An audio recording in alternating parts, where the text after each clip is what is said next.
Hey, how you doing? This is Adam Post, publisher of more than 1,000 comic books. Today we're talking about how being woke broke Disney. We've covered this kind of thing before. We covered how woke toys are not selling. We've covered how woke broke Marvel, one of the biggest videos. We talked about the investors starting to come after Disney. It's starting to happen. And I'm actually kind of surprised to see it looks like there's not change yet at Disney, but it looks like they're going to get forced to change. Let's go ahead and get into the first article. Before we do, be sure to subscribe to the channel. Click the bell for notifications. Give me a thumbs up when you like it. You guys have been amazing. It's been a huge help. And thank you also for sharing it on social media. This is coming from Yahoo Finance. Now, this just came out, and one of my listeners did this, sent this article to me. I hadn't seen it yet. Institutional owners may consider drastic measures as the Walt Disney Company's recent $21 billion value drop adds to long-term losses. What does this mean? Look, Kevin Feige and Bob Chapek basically are running this operation. I mean, they have the board to report to. The board of directors help to make decisions, but it looks like they're just rubber stamping everything. But it can go on for a long time. It doesn't go on forever. It doesn't, because when the losses start to add up, meaning the loss in the value of the stock, the enthusiasm for the company, the sense that if you put your money into this company, eventually it's going to turn around and do well, that forces change. So, I mean, it's just interesting as hell, because look, Vivek Ramaswamy, where is his video? This was his video. Investor destroys woke Disney. Wrote a great letter to the Disney board explaining, look, you need to be able to demonstrate to us as investors, why are you what's the business case? You want to make a business case. Just tell us, what's the possible purpose for what it is that you are doing by taking woke stances with politics, fighting with the state of Florida, which has really nothing to do with operating your business in Florida, and also just the woke takes on everything in all the intellectual property. So Vivek Ramaswamy, he's a multi-millionaire worth $500 million or something like that. He's an investor, has an investment company, invested with them. He asks a fair question, gets no response. Alternatively, Dan Loeb, he's a billionaire. He has $1 billion plus invested in Disney. He didn't write anything about them being woke, but he did write about some of their decision making and some of the choices that they've been making, and particularly got their attention with mentioning that Disney should spin off ESPN, which he's since said, no, it's okay, you don't have to sell it, that's fine. But it got them talking, and it got them interacting. And Bob Chapek, who's did a great job, I'm sure, of running Disney Parks when he was there, the head of Disney Parks. But I have to tell you, seems to be like a very inexperienced negotiator. Everything Bob Chapek says in public about the deal with Hulu, he talked about conversations with this guy, Dan Loeb, who's extremely sophisticated, self-made man. And Chapek said, oh, when Loeb put the word out about ESPN being spun off, we got like 100 different serious parties contacting us to buy ESPN. It's like, well, yeah, that was the whole idea, was to get your attention. That's why you say something about ESPN. He can't say anything about the woke this or the woke that. But behind the scenes, publicly, not publicly, but behind the scenes, you can be sure this guy, Dan Loeb, you're going to hear his name again. And I wouldn't be surprised if his voice isn't in the ears of these institutional investors, because you hadn't heard anything about this until now, coming from Yahoo Finance. Every investor in the Walt Disney Company should be aware of the most powerful shareholder groups. With a 63% stake, which is a controlling stake, if the investor class, so institutional owners are big companies with big money to handle and manage. Pension funds, sometimes wealthy individuals, insurance companies, but it's the BlackRocks and guys like that. And the BlackRocks, they do want woke stuff, but they also do get pressure from their investors. It's not like it's all their money they're putting in.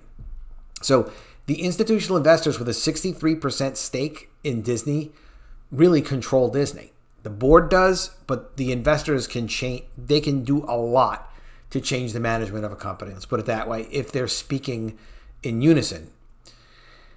With a 63% stake, institutions possess the maximum shares in the company. That is, the group stands to benefit the most if the stock rises or lose the most if there's a downturn. As institutional investors saw their holdings drop in value by 11% last week. 11% in a week for a stock that's been down. The recent loss, which adds to a one-year loss of 45% for stockholders, may not sit well with this group of investors. Often called market makers, institutions wield significant power in influencing the price dynamics in any stock. So if institutions start selling, for example, selling the stock or betting that the stock is going to go down by selling short, whatever they're doing, and there are people that are watching this company because there's a lot of money there and it's a big market. Everyone knows Disney. If they decide there's problems, it is going to affect the stock price and it's not going to make it go up. As a result, if the downtrend continues, institutions may face pressures to sell Walt Disney, which might have negative implications on individual investors. So again, if institutional investors who own 63% of the company, if they even just cut and say to sell 5 or 10% of their holdings, and they kind of all have that vibe about it, like, yeah, this doesn't seem to be the viable business we thought it was anymore. When they sell, someone has to buy. The other side of it are going to be non-institutional investors, so individuals, what they call the retail market, people like you and me, and that means there's going to be more selling and it's going to drive the price down. If they don't hold the stock's going down, regardless of what Disney's doing, just because they lose faith in them. In the chart below, we zoom in on the different ownership of groups of Walt Disney. Well, the chart basically is just going to show that, yeah, 63. I'll put a link to this so you can check it out if you want to see it, but it's majority institutional investors. What does the institutional ownership tell us about Walt Disney? Institutions typically measure themselves against the benchmark when reporting to their own investors, so they often become more enthusiastic about a stock once it's included in a major index, such as like S&P 500. We would expect most companies to have some institutions on the register, especially if they're growing. We can see Walt Disney does have institutional investors, and they hold a good portion of the company's stock, 63%. This suggests some credibility amongst professional investors. But we can rely on the fact alone that since institutions make bad investments sometimes, just like everyone does, it's not necessarily uncommon to see a big share price drop if two large institutional investors try to sell out of a stock at the same time. So it's worth checking the past earnings trajectory of Walt Disney. Of course, keep in mind that there are other big factors to consider too. And, you know, the Wall Street Journal, there's all sorts of media manipulation that can help a company like Disney. And, you know, they are helping them because individual investors, big institutional shareholders, you know, the people that know about the woke agenda and they want to see the woke agenda happen and they're pushing and they're helping, you know, that's all well and good. But you can have just so much market manipulation and media manipulation and pull the other tricks that Disney is pulling to prop up their results. But things start to collapse after a while. The Wall Street Journal, in the second week of Thor's Love and Thunder, was talking about how, you know, this is an example of how Marvel Studios has limitations of the universe. There's just a limit to what you can get out of these franchise characters. Showing signs of age. Like, no, you know, it's because if you have any interest in Thor from having watched the previous episodes, the previous films, this is not what you want to see. You're not going to say like, oh, well, who's the guy who's playing Thor? If they change the guy who's playing Thor into another guy that's playing Thor, it's going to hurt the film. Just like in the comics back in the day, even one good artist replacing another good artist, you would lose interest because you're changing what the experience is in reading the comic. You know, a lot of people would drop off of, and I would drop off of series when, you know, the creative team changes. But this is much worse. You know, they called this the gayest superhero movie ever. People aren't going there for that. It's fine, but it's like, you're going to mess with the brand. You're going to have this kind of result. So Wall Street Journal is going to try and help them. But look, Elizabeth Banks, coming from my friend Matt McCloyne, Cosmic Book News, this just came out. Elizabeth Banks regrets woke Me Too Charlie's Angels marketing. Back in 2019, the flick was marketed as being all about wokeness, feminism, and diversity. It's like, no. People don't... Look, let's assume people wanted feminism, wokeness, and diversity, whatever. It's literally everywhere. It's been everywhere for years. They've been doing it and doing it and doing it and doing it. Not just on TV, not just at the grocery store. It's everywhere. It's literally pervasive in culture. So if you're going to be offering, I won't tell the story, but if you're going to be offering something to a consumer and you're going to say, listen, it's got diversity and it's got wokeness, like, yeah, that's not unique. It's not compelling. The only people that like it are people that like to see, oh, cool, they're ruining franchises. Good. Let's get rid of those old franchises. Let's destroy all of it. Who needs it? Okay, but that doesn't mean they're going to be a happy consumer. They're just a happy, mean-spirited person. So when you see this with Charlie's Angels and they're saying, hey, listen, if you want to buy more wokeness, if you need more wokeness in your life, you need more diversity, come and watch our movie. It's not a selling proposition. It's like air. It's everywhere. All right, so it's never worked. It's never going to work. This movie, years ago, I was early on doing some videos, and I covered this movie. And the thing that was most shocking to me, and I still can't get over it, is Elizabeth Banks saying that she told the cast to basically just wear whatever they wanted to wear to work. It didn't matter how they looked. They didn't have wardrobe. Absolutely stunning to me. It's like you are supposed to be visually putting together the film, making the actors or actresses, whatever you want to call them. I don't even know what the correct term is anymore. Anyway, having them be comfortable in whatever they're wearing. You think they were even comfortable? Like, wait a minute, we were actually shooting a major film and we should just kind of wear whatever? It's like, no, that shouldn't be. But it does show you, like, Matt writes, it's Matt's, right? Matt writes, is Hollywood finally starting to come around because their woke movies aren't making any money? Because really, ultimately, if it's not going to make money, people are not going to get paid to do this stuff. This stuff only can exist at the expense of good content or investors. So if there's no good content left, there's nothing left to pay the bills. So Matt writes, is Hollywood finally starting to come around because their woke movies aren't making any money? They're noticing. This is the thing that's so fascinating about Warner Brothers Discovery and why I keep covering Warner Brothers Discovery. They're in it for the money. They know that brands aren't going to make them money unless they honor what people expect. So I've done, 35, 36 videos or something in the last month and a half about Warner Brothers Discovery, covering every detail. I'm going to continue to. I've got a huge playlist on it because they're focused on, okay, these brands have to work. It's got to be what the consumer wants. You would never see this type of treatment under the current management of Warner Brothers Discovery of franchises, whether it's Charlie's Angels or it's Thor or Star Wars. They would not be doing that because they're focused on making money. And part of the pressure on them is the $50 billion in debt they have. They can't afford to screw around. So Banks directed, wrote, and starred in the Charlie's Angels movie that bombed big time at the box office back in 2019 and also starred Kristen Stewart, Naomi Scott, and Ella Balinska. In an interview with New York Times, Banks actually said she wishes the flick wasn't presented as a feminist movie. It was very stressful, partly because when women do things in Hollywood, it becomes this story. There was a story around Charlie's Angels, and I was creating some feminist manifesto. I was just making an action movie, sure.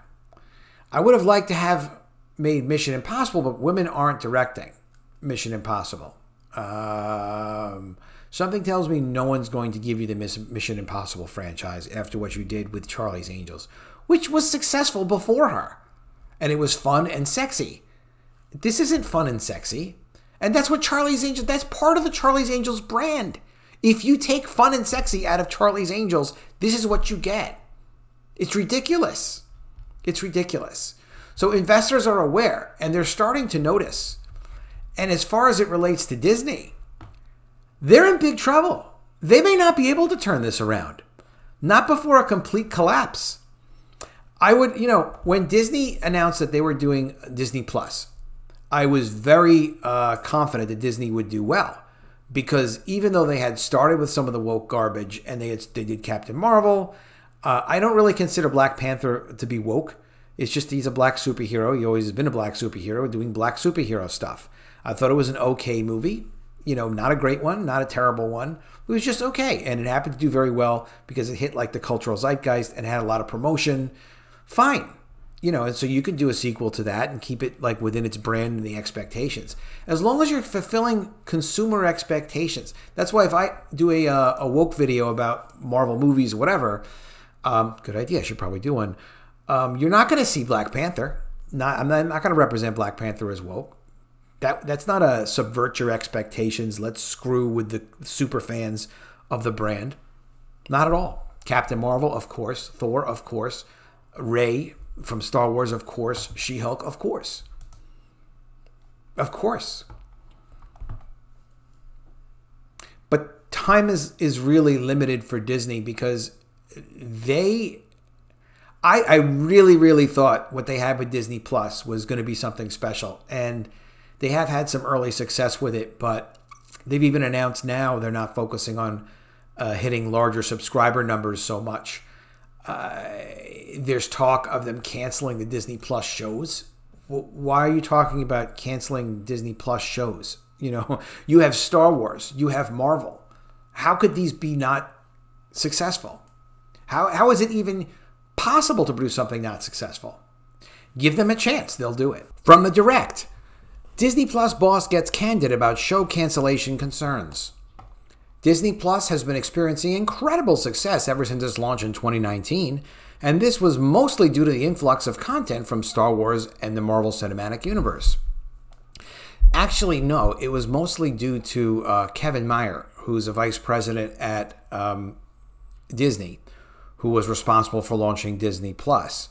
Brilliant, sharp executive. Saw him in a few interviews, and I was like, God, this guy is amazing. What a great executive. They made arrangements for a distribution arrangements such that they had like, I forget the number, something like 10 million subscribers on day one. And they did some great tests internationally with it. Really, really sharp. He went on to, he left Disney soon after, though, when Bob Iger gave the CEO job to Bob Chapek for whatever reason. And then Meyer left to be the president of TikTok and then got left there. He's now doing some other billion-dollar venture thing with big financiers and entertainment companies, and actually supposedly consulting Warner Brothers Discovery.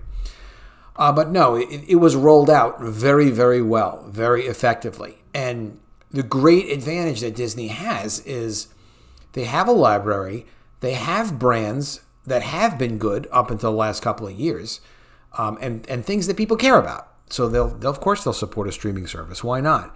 They also had the big tentpole movies, so you can have these in between, continuity related stories between and as prequels or epilogues or whatever you want to do, introducing characters, testing concepts, getting talent, having runaway successes like they had with Baby Yoda. You just have the opportunity to throw things like that in there. Incredible opportunity, and the ability also to, in accounting, you call it amortization, so that you can say like, well, basically it just gives you another way to continuously sell your content for years and years and years. That's basically it.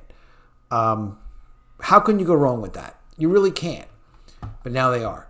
Marvel Studios president Kevin Feige confirmed that streaming for the studio is 100% the future. Future of what? Which was further proven by the consistent arrival of small screen projects such as Loki and Moon Knight. However, one discussion point that fans have been talking about is the renewal chances of these shows. So far, Marvel series like Loki, I Am Groot, and What If have received second season orders, while The Mandalorian and Andor have multiple Disney Plus slates under their bag to begin with. This leads to rampant speculation on whether other shows, such as Ms. Marvel and Moon Knight, will receive a season 2. Some have theorized that they would be canceled in favor of big screen appearances. Now a Disney Plus executive has addressed the matter. Disney Plus executive reveals the importance of streaming in the company's future. Speaking as a guest in Variety's Strictly Business podcast, Kareem Daniel, chairman of Disney Media and Entertainment Division, which is in charge of the company's streaming services, including Disney Plus, revealed the importance of streaming while also addressing fans' cancellation concerns. Now, Kareem Daniel, I don't know much about him. I only first heard his name when I heard that Disney was putting him in charge of distribution for all of their content, because they reorganized their business to say, okay, well, we're not going to make things necessarily for film and theatrical release. We're not going to make things specifically for streaming or for television distribution. We're going to make great content and then figure out how to distribute it. And we're going to make those distribution choices centrally under this new division of distribution, the entertainment distribution division under Kareem. So okay, I mean, they completely reorganized a lot of the business that way. When asked about who's responsible for making tough calls on canceling shows, Daniel first pointed out that they don't have a lot of examples to draw upon due to the fact that content teams are creating some fantastic things. Okay. Well, what are you talking about, Kareem? I mean, it's not about creating fantastic things. Yes, you want to create fantastic content, of course. But at the same point, well, what's the criteria? Are you just going to say, well, we'll keep making more She-Hulk because she's fabulous? Or are you going to make She-Hulk because you have a certain ranking of streaming views? This is another thing to appreciate Warner Brothers Discovery about, slipping into my Disney video. But they talk about numbers, and they're about numbers. And Disney's about, we're creating fantastic things. Okay, but there's no economic justification. So regardless of if people lose interest in a show like, I don't know, She-Hulk, or the character Rey in Star Wars, what, are you just going to keep subsidizing it because it's, quote, fantastic, end quote? Fortunately, we don't have a lot of examples. I don't think investors like comments like that. Fortunately, we don't have a lot of examples to draw upon because the content teams are creating some fantastic things. We weigh a lot of different factors really a lot of different factors. Well, Kareem, what are those factors in terms of whether we should go forward or not? And a lot of that does require faith in our content teams, where your story arc, what's happening. Sometimes you'll have a season 1 where you have to go to certain things to establish these characters in a fundamental storyline, but where you're going in a second season, even if it's not performing that well.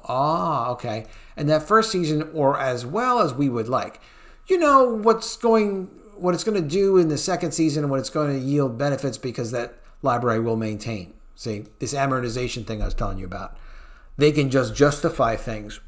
See, when you're making investments, capital investments, or investment in content, investment in plants, a machinery or manufacturing investment in equipment, a building, you spread out the cost over a certain number of years.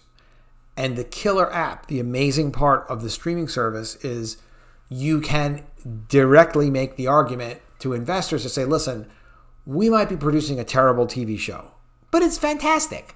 But people don't, terrible in terms of viewership and consumer interest. But don't worry, because we can sell it again and again and again through the streaming service.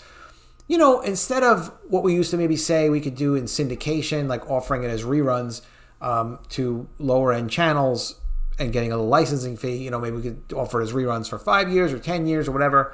But with streaming, we can offer it for 10, 20 years, 30 years, 50 years, so they can pretend that it costs less than it actually does, because they don't have to get the payback period as quickly. So if they're like, well, we have to get all our money back within 5 years on this, or we got a problem.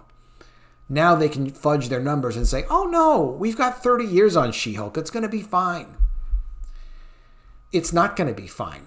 No, because institutional investors are not happy with the story of the stock. And, it's profitability with stocks, but it's also the story. What are you saying you're doing here? Tell us what you're doing. And then we'll take interest.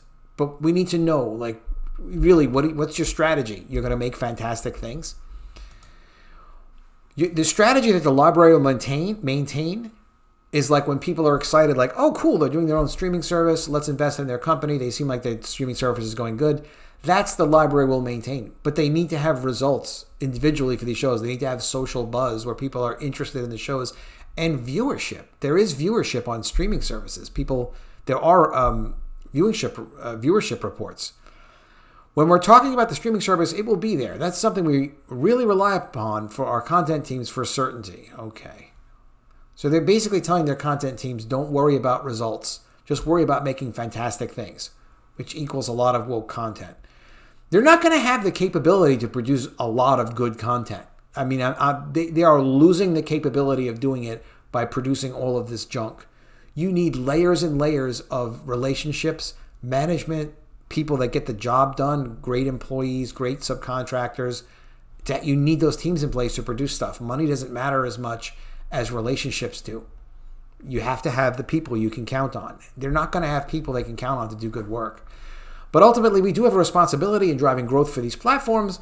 Then if something is not performing, then we're going to have to make that call, as tough as it may be. They haven't made any calls yet. If it's not working on the service. We are focused, of course, on hitting the profitability that we established as a key goal in 2024. We're confident that we're going to hit that. Okay, so just give yourself another few years, Kareem. Whatever. No stress. Variety then pointed out that the linear world of media, such as existing channels like ESPN, Disney Channel, and Freeform, are melting. The question then revolved around how Disney is managing this melt, if the industry is just overestimating the decline or not. Daniel expressed, Daniel knows about this stuff? I guess he does.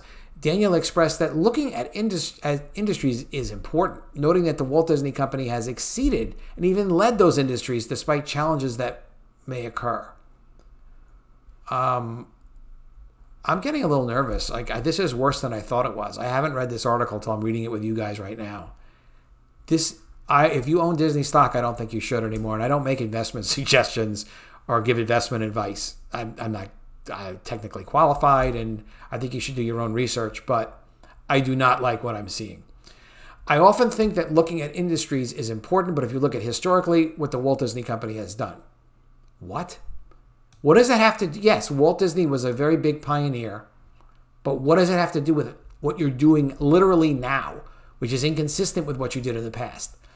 We have exceeded, what is this we stuff? I mean, yeah, he's part of the company, but he wasn't part of Disney's early days. I mean, he's a young guy. I mean, like even 20 years ago, he's no Zaslav. He's not in his 60s. We have exceeded and perhaps even led those industries despite the fundamentals that may occur in the industries. What do you mean by that? You mentioned ESPN. It's the #1 cable network 5 years in a row. ABC is the #1 primetime cable network. Wait, ABC is not a cable network. Okay. 3 years in a row. I can keep going. I think you should check your... I think we should be very concerned about Disney. I'm not impressed with Kareem. I was very impressed with Kevin Meyer. You heard me say that. You know what? You should watch these executives, like if they're in a live video interview, look them up on YouTube. Look at how Chapek talks. Look at how Iger talked. Iger blew a lot of franchises, but I'll always say, amazing deal maker. He got Lucas to give up Star Wars. He got Steve Jobs to give up Pixar. He got a hold of Marvel. I mean, these are incredible deals from a deal-making standpoint. But he didn't follow through with making sure that the brands were never fooled with, which now that's the situation we're in now. Not that would have been easy, but he didn't get the job done. But Chapek is just ruining the company. You've got Freeform, FX, and so forth. We continue to perform well in these areas. This is a nonsensical statement. As you can tell, I'm a little bit stunned by this. Why canceling MCU shows is not an option right now. Disney Chairman Kareem Daniels' latest comment about cancellation concerns is a positive development, meaning that existing shows on Disney Plus are safer now. The high praise given to the content team is reassuring, and this should motivate them to produce more quality content.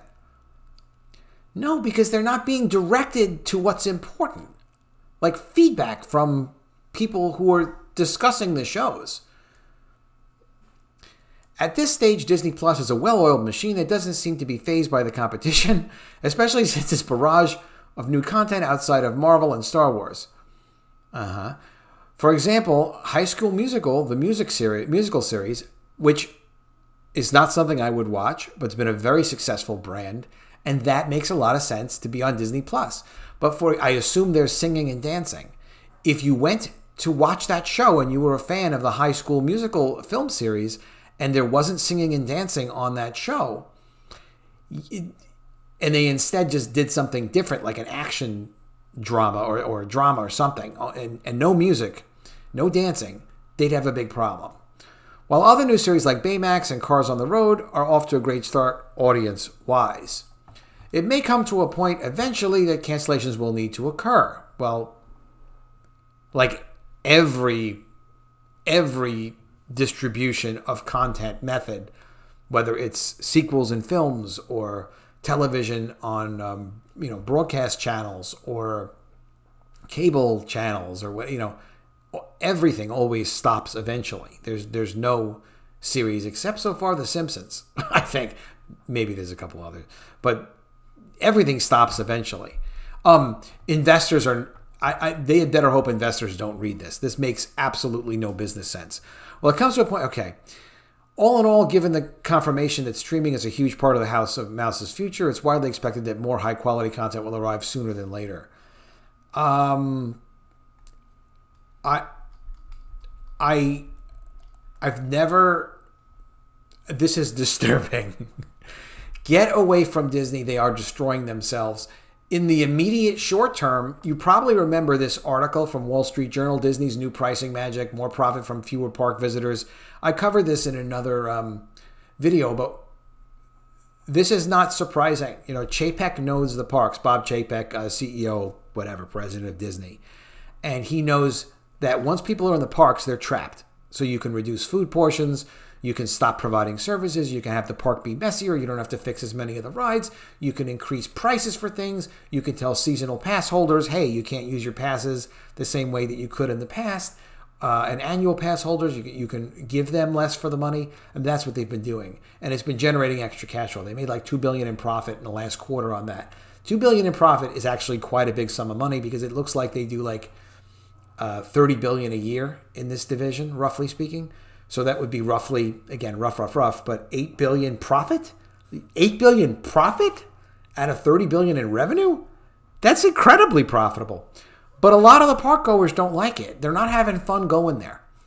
And all of Disney, it's not just the theme parks, and it's not just the characters, it's not just the brands, it's not just the films, it's not just the franchise fatigue of someone dressing up as a joke, like their boyfriend as Thor. It's not just that. And yes, I know they did that in the comics. They've done everything in the comics. Thor's been a frog as well in the comics. But it's not just all those areas. They've gotten to the point where Bob Chapek is destroying the credibility of Disney for short-term cash gains. So yes, they might clear $8 billion in profit in the theme parks. It's not going to continue. And I guess because there's a lot of financial news about recessions coming, they're figuring like, all right, well, we'll take a bunch of money out of the public before the recession hits. Then when the recession hits, at the same time, people are starting to say like, well, we're not so interested in going into the theme parks anymore because you don't get as much value for money, whatever. They think maybe there'll be a whole wash with losses from the recession and theme park attendance at the same time, even though people are not going to the theme parks for different reasons. I take a look at do not stay away from Disney, I guess is what I'm trying to say. They need to have some serious Elizabeth Banks energy saying like, yeah, we need to start taking care of our super fans again. We need to really start honoring our brands and getting our act together. And I don't know when that's going to be. So coming from KTLA, 75 years, okay. That local TV station doesn't know video. Rising prices and charging for things that were once free appear to be making the magic fade at Disney parks, at least according to some KTLA viewers. A recent study of Walt Disney World fans found more than 2/3 feel like the park has lost its magic. Most blamed for their changing sentiment on increasing ticket prices and questions about the affordability for families. Like, of course it's not affordable. According to never has been, now it's worse. According to the poll, which was conducted by gambling website Time to Play, 92.6% of those surveyed believe the cost of a Disney vacation is out of reach for an average family. So how do fans of Disneyland Resort in Anaheim feel about the park in 2022?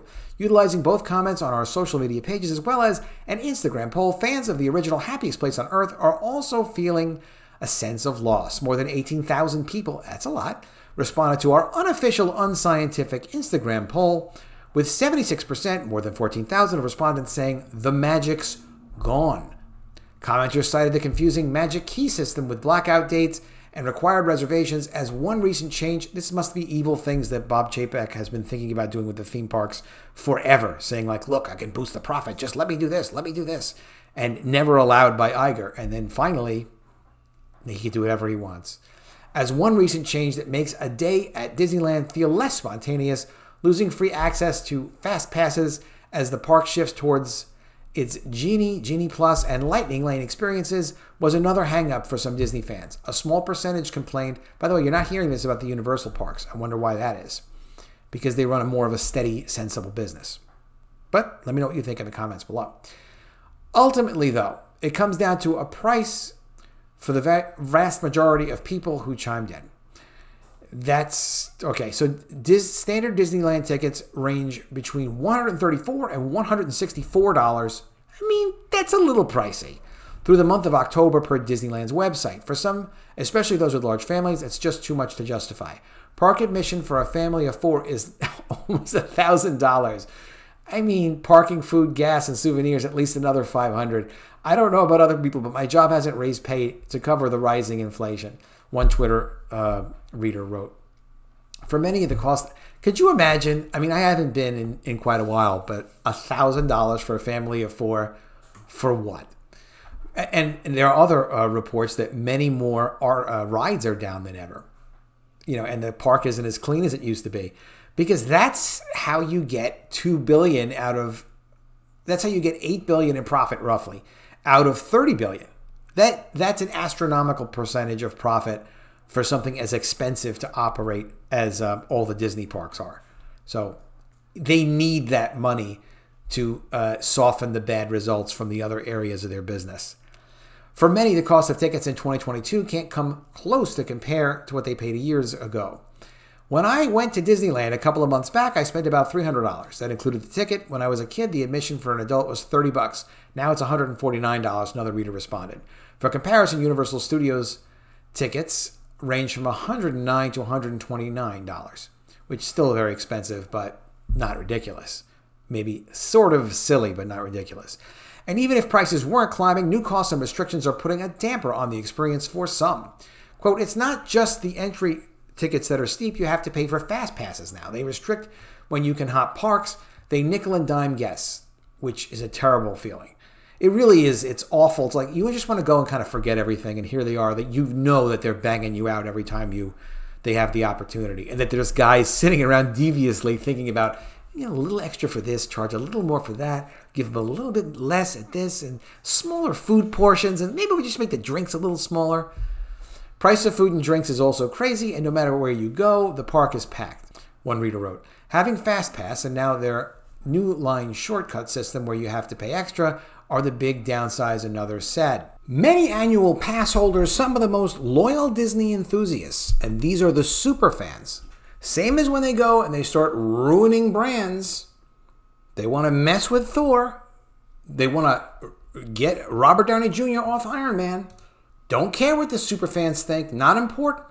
Even Bob Chapek recently was in an interview and he said, yeah, well, we love our Superfans, but we also love our other. It's like, no. That's like telling your child that you love them, but you also love the neighbor's kids. Like, what the hell are you talking about? People have invested their identity and their lives in your content and your brands and your experiences at the theme parks, which are irreplaceable.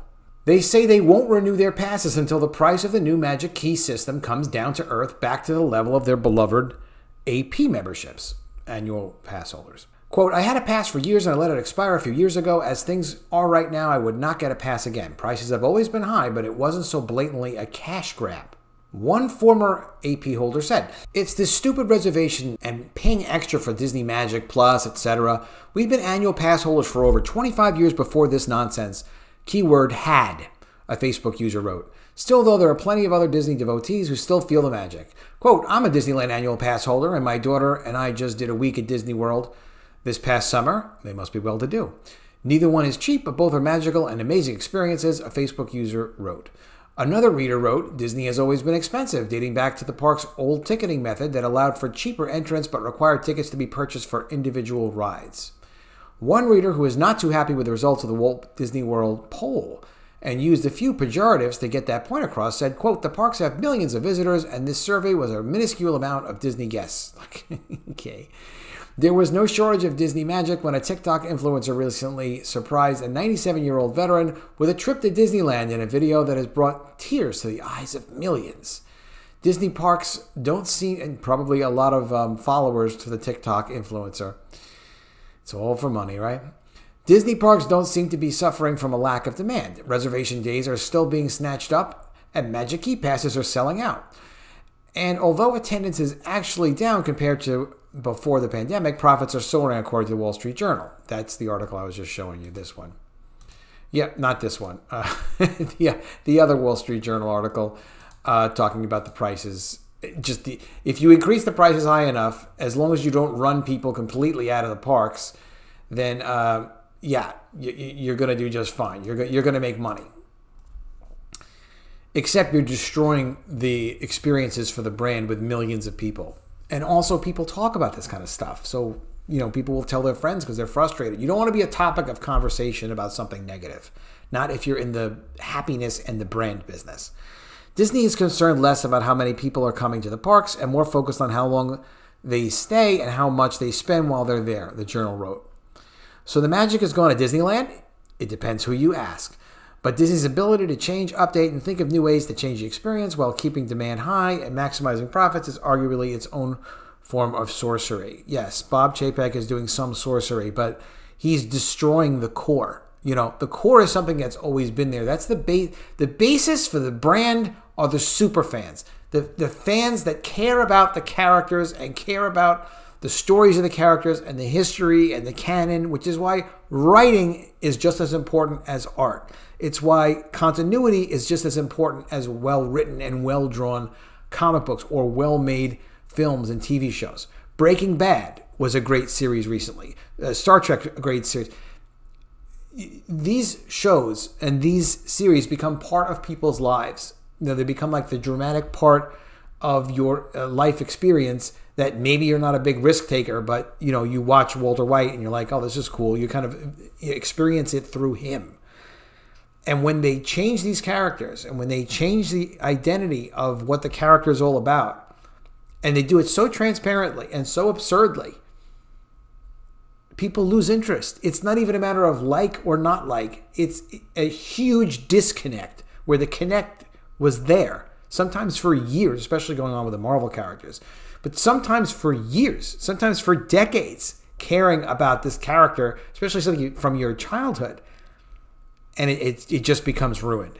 And that is what's happened. Started happening under Iger. It's now continuing under Chapek. Chapek is ripping up the parks. I mean, just doing this to the extent where people are dropping, annual pass holders are dropping the service because it's just unrealistic. It's $1,000 for a family of 4 before you even get to the damn, enjoy the park.